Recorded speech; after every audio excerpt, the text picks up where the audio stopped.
Et nous recevons à présent notre invité.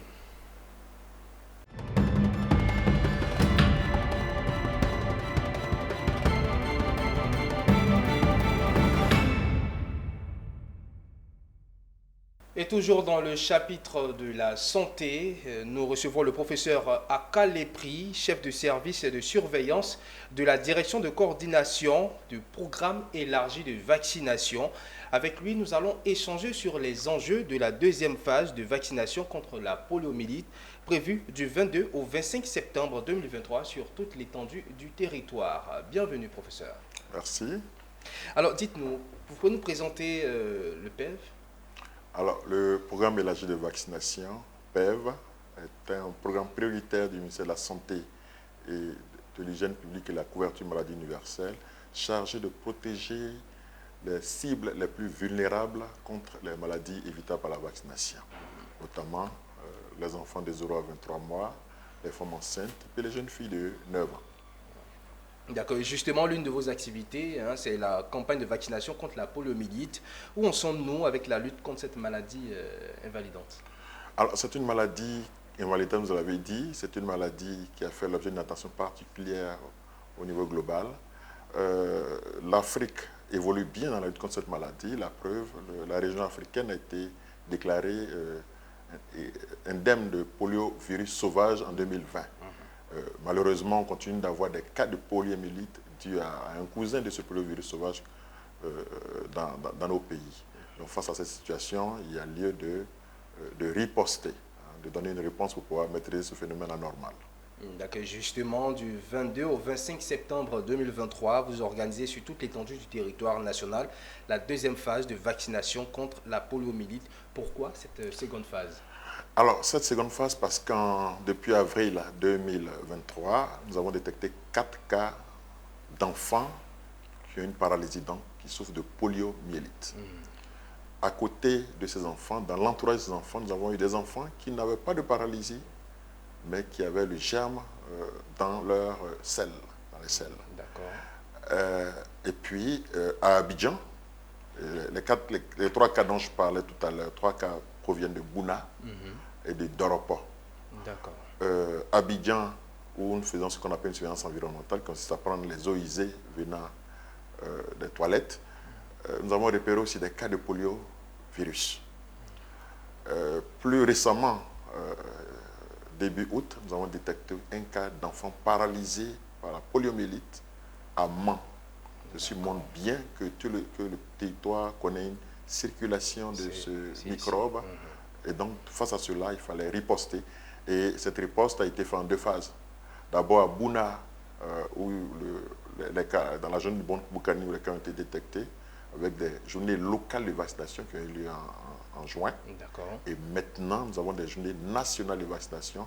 Donc, on sait tous les territoires nationaux. Et ces journées-là vont avoir lieu en 2 phases. Le premier passage va avoir lieu du 22 au 25 septembre 2023. D'accord. Et quels sont les enfants qui sont concernés? Alors, c'est tous les enfants de 0 à 59 mois. On va faire plus simple, de 0 à 5 ans. Sont ciblés dans l'ensemble des 113 districts sanitaires du pays, donc sur l'ensemble du territoire national de Côte d'Ivoire.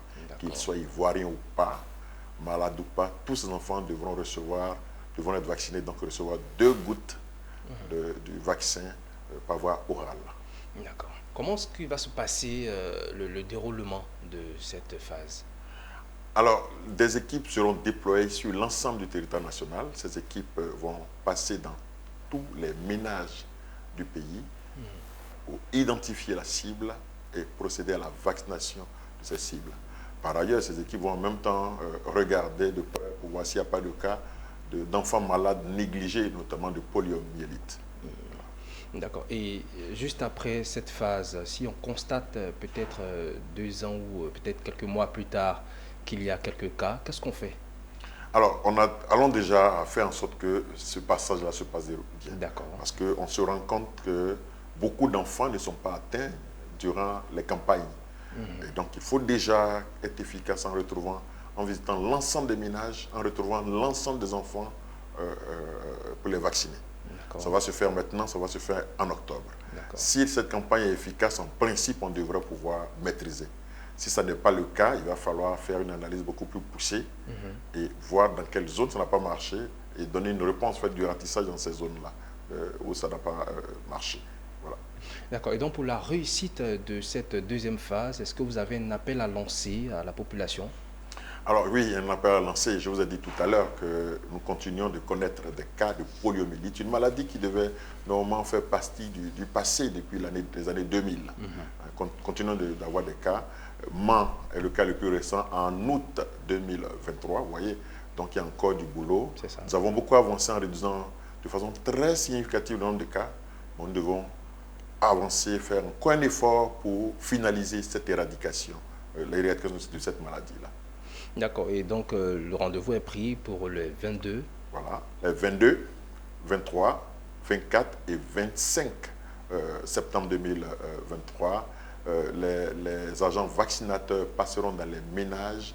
Il est important que vous puissiez leur réserver un accueil chaleureux pour qu'ils puissent faire correctement leur travail. Et tout ça pour la santé des enfants de Côte d'Ivoire.